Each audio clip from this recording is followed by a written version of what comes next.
Cold door, cold open, dim lighting close up on narrator's face, low ambient hum of distant L train and radiator. Uh, the air in my Bushwick apartment felt thick that night, like someone had already used up every breath in the room. I woke up at exactly 3:13 a.m. to slow, wet breathing right on the other side of my bedroom door.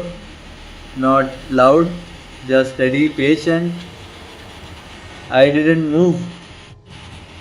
I stared at the thin strip of yellow light from the hallway nightlight. Two bare feet stood there, pale, still, toes pressed right against the wood like the person had been waiting hours. Then the voice came, low, hoarse, almost gentle. Alex, you're awake again. He knew my name, and when I finally ripped the door open, the hallway was completely empty. 31. 15. Aincharo, normal sigh.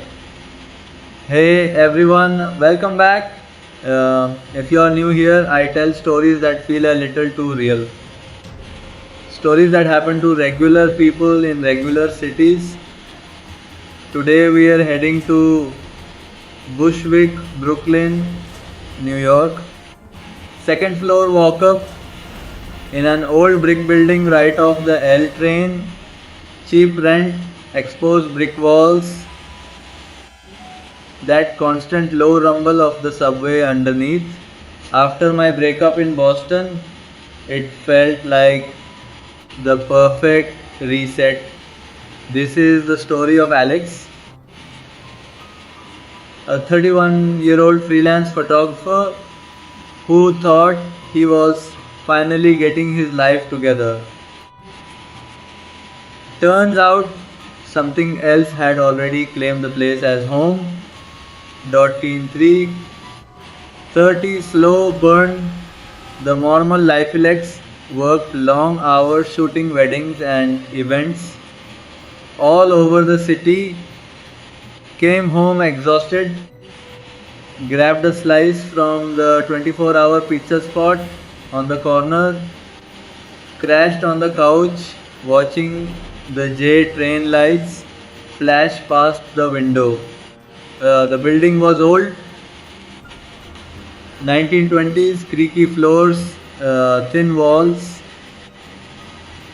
He could hear his upstairs neighbors arguing in Spanish until 3 in the morning. Normal Brooklyn noise. Then the small stuff started. A container of leftover Thai food. He swore he'd say gone. The throw blanket folded with perfect military corners, something he never did. The shower curtain pulled back the exact opposite way he always left it. He blamed the crazy New York hours, blamed the stress, blamed being alone in a new borough again.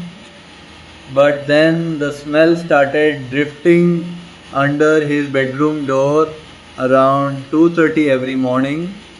Unwashed skin, cheap bar soap, the sour tang of someone who hadn't changed clothes in days. He told the landlord, an older guy named Mr. Rivera who lived on the ground floor. Mr. Rivera just shrugged. Old building, pipes, rats.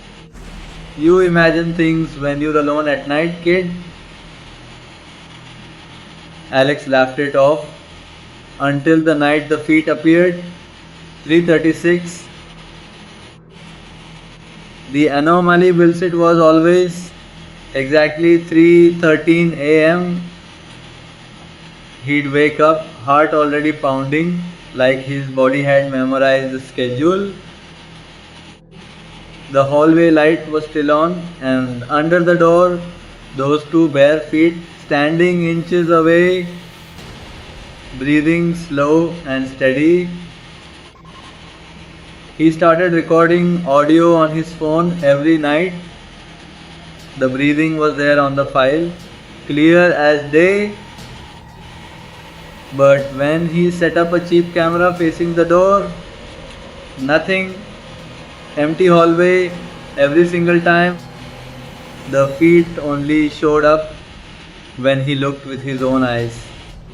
By the second week, he was sleeping on a mattress dragged into the middle of the room, baseball bat by the pillow, baseball 20 by the pillow, lights on 24/7. He checked the deadbolt 10 times before bed and even shoved a chair under the knob. The smell got stronger. The breathing got closer. Until one night, the feet weren't just under the door, they were pressed right against it, toes touching the wood, and then the voice returned. Alex, I have been here longer than you. 8:30, the real psychological dread on the 187th night he lived there. Alex couldn't take it anymore. He grabbed the bat, yanked the door open, hallway empty, but on the floor, right where the feet had been, was a Polaroid taken from inside his own bedroom. Him asleep, same faded Red Sox cap on the nightstand, same messy hair, date written on the white border in ballpoint pen. Day 187, he finally heard me. That morning he tore the apartment apart. Behind the built-in hallway closet he found a painted over access panel. Inside, a sleeping bag flattened into the insulation. Empty ramen cups, a headlamp, and a spiral notebook. Every page was about him, his subway schedule, his late night delivery orders,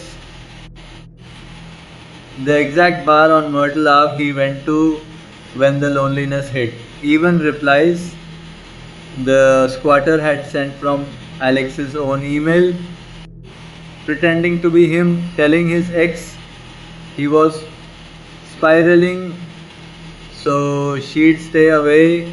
The police found the man when they tore open the crawl space. Thin, bearded, barefoot, eyes blinking like he hadn't seen daylight in months. As they dragged him past Alex in cuffs, he smiled with cracked lips and whispered, "See you tonight, Alex. Same time, 8:30, 10. Zero unsettled, ambiguous ending. Alex paid the early termination fee and moved out the same day. Crashed on a friend's couch in Queens. Open loft, big windows, no hallways, no crawl spaces. He thought it was over. Last night he woke up at 3:13 a.m. anyway. He felt the weight of someone stopping right beside the couch. The same slow breathing inches from his face. He hasn't opened his eyes since. Because some doors don't need to be opened for the person on the other side to step through. Once they have stood outside yours long enough, they learn how to carry the threshold with them. End screen, black screen, faint breathing sound fades out. What do you think happened to Alex? Was it just a squatter or something that learned how to follow? Drop your theories below. And if you're in an old Brooklyn walk up right now, maybe check under the door tonight. I'll see you in the next one. Stay safe out there.